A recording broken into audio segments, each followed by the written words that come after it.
सीता माता के बारे में 10 रहस्य महिलाओं को जानना जरूरी है।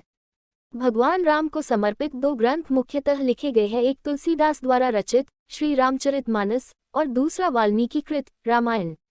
आज इस लेख में हम आपको माता सीता के बारे में कुछ ऐसी बातें बताएंगे जिनका उल्लेख केवल वाल्मीकि। 1. कौन है सीता के माता पिता?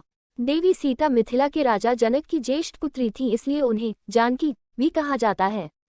वाल्मीकि रामायण के अनुसार एक बार मिथिला में पड़े भयंकर सूखे से राजा जनक बेहद परेशान हो गए थे। तब इस समस्या से छुटकारा पाने के लिए उन्हें एक ऋषि ने यज्ञ करने और धरती पर हल चलाने का सुझाव दिया। उस ऋषि के सुझाव पर राजा जनक ने यज्ञ करवाया और उसके बाद राजा जनक धरती जोतने लगे। 2. राम सीता का विवाह। असल में सीता ने राम और राम ने सीता को पहले ही चुन लिया था। मार्गशीर्ष अगहन मास की शुक्ल पक्ष की पंचमी को भगवान श्री राम तथा जनकपुत्री जानकी सीता का विवाह हुआ था। तभी से इस पंचमी को विवाह पंचमी पर्व के रूप में मनाया जाता है। नंबर 3. वाल्मीकि रामायण के अनुसार एक बार जब राजा जनक यज्ञ की भूमि तैयार करने के लिए हल से भूमि जोत रहे थे, उसी समय उन्हें भूमि से एक कन्या प्राप्त हुई। जोती हुई भूमि को तथा हल की नोक को सीता कहते हैं, इसलिए इस बालिका का नाम सीता रखा गया। नंबर 4. श्री रामचरितमानस के अनुसार वनवास के दौरान श्री राम के पीछे पीछे सीता चलती थी। चलते समय सीता इस बात का विशेष ध्यान रखती थी कि भूल से भी उनका पैर श्री राम के चरण चिन्हों पैरों के निशान पर न रखाएं। श्री राम के चरण चिन्हों के बीच बीच में पैर रखती हुई सीताजी चलती थी। नंबर 5. एक बार रावण अपने पुष्पक विमान से कहीं जा रहा था, तभी उसे एक सुंदर स्त्री दिखाई दी। उसका नाम वेदवती था। वह भगवान विष्णु को पति रूप में पाने के लिए तपस्या कर रही थी। रावण ने उसके बाल पकड़े और अपने साथ चलने को कहा। उस तपस्विनी ने रावण को श्राप दिया कि एक स्त्री के कारण ही तेरी मृत्यु होगी। इतना कहकर वह अग्नि में समा गई। उसी स्त्री ने दूसरे जन्म में सीता के रूप में जन्म लिया। ये प्रसंग वाल्मीकि रामायण का है। नंबर 6. वाल्मीकि रामायण के अनुसार रावण ने सीता का हरण अपने रथ से किया था। रावण का यह दिव्य रथ सोने का बना था। इसमें गधे जूते थे और वह गधों के समान ही शब्द आवाज करता था।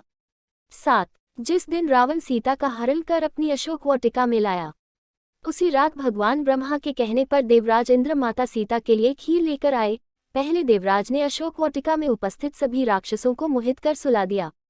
उसके बाद माता सीता को खीर अर्पित की, जिसके खाने से सीता की भूख प्यास शांत हो गई। ये प्रसंग वाल्मीकि रामायण में मिलता है। 8. मार्गशीर्ष मास की शुक्ल पक्ष की पंचमी को श्री राम व सीता का विवाह हुआ था। हर साल इस तिथि पर श्री राम सीता के विवाह के उपलक्ष्य में विवाह पंचमी का पर्व मनाया जाता है। यह प्रसंग श्री रामचरितमानस में मिलता है।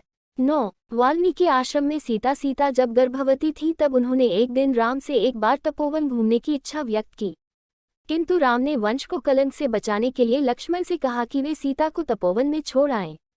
हालांकि कुछ जगह उल्लेख है कि श्री राम का सम्मान उनकी प्रजा के बीच बना रहे, इसके लिए उन्होंने अयोध्या का महल छोड़ दिया और वन में जाकर वे वाल्मीकि आश्रम में रहने लगी।